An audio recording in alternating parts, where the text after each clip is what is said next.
বৈষম্যবিরোধী ছাত্র আন্দোলনের সমন্বয়কদের উদ্যোগে গঠিত নতুন ছাত্র সংগঠনের নাম ঠিক করা হয়েছে বাংলাদেশ গণতান্ত্রিক ছাত্র সংসদ। ঢাবির মধুর ক্যান্টিনে সংবাদ সম্মেলন করে এই সংগঠনটির কেন্দ্রীয় এবং ঢাকা বিশ্ববিদ্যালয়ের আংশিক কমিটি প্রকাশ করার ঘটনা ঘটেছে।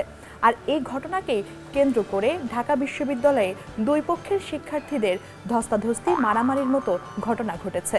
আপা এ আর নতুন কি, আগের সব দলগুলোই তো এমন করতো, মারামারি না কইরা সবাইকে সহসভাপতি বানাইলেই পারতো। সবাইকে যদি সহসভাপতি বানানো হয় তাহলে তার পূর্ণাঙ্গ সংগঠন হয় না।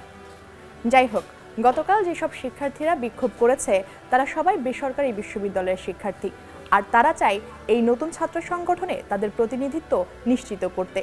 তাদের অভিযোগ, নতুন ছাত্র সংগঠনের গতকাল প্রকাশিত কমিটিতে তাদেরকে মূল্যায়ন করা হয়নি। কিন্তু নতুন রাজনৈতিক দল ঘোষণার মাত্র 2 দিন আগে নতুন ছাত্র সংগঠন নিয়ে শিক্ষার্থীদের এরকম ধস্তাধস্তি আর মারামারির মতো ঘটনা ঘটায় সচেতন মহলরা মন্তব্য করছেন এ যেন পুরনো ইতিহাসেরই পুনরাবৃত্তি। আপা শুনছেন নাকি, পদ চাওয়ার কারণে ঢাকা ভার্সিটির নেতারা নাকি প্রাইভেট ভার্সিটির ছাত্রদের হাত কামড়াইয়া দিছে। বোকাই, শোনা কথাই আমরা কান দিব না। যাই হোক দর্শক, ছাত্র জনতার ঐক্যবদ্ধ আন্দোলনের কারণেই কিন্তু শেখ হাসিনা সরকারের পতন হয়েছিল। তখনকার সেই সময়কার শিক্ষার্থীদের মধ্যে যে ঐক্য ছিল, সেই ঐক্যের কারণেই কিন্তু তাদের অভিভাবকেরাও রাস্তায় নেমে এসেছিল এবং একটি স্বৈরাচারী সরকারের পতন হয়েছিল।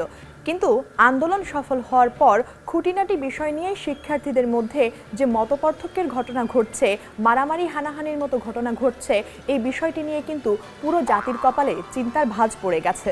এইবার একখান খাঁটি কথা কইছেন, আন্দোলনের সময় তো কোনো মতবিরোধ ছিল না, যেই ক্ষমতাবান হওয়ার সুযোগ তৈরি হয়েছে অমনি কেন ফ্যাসাদ করছে, এটাও কি ক্ষমতার লোভ?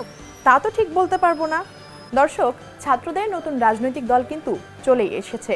গোটা বাংলাদেশের মানুষ প্রত্যাশা করছে তরুণ তুর্কিরা ফের একত্রিত হয়ে নতুন বাংলাদেশ গড়ার প্রত্যয় নিয়ে আবারও এগিয়ে যাবে। সেইটা হইলেই ভালো, না হইলে রাজনীতির মার পেছে যেইলাও সেই কদুই আমগো পচা চিংড়ি দিয়া খাইতে হইব।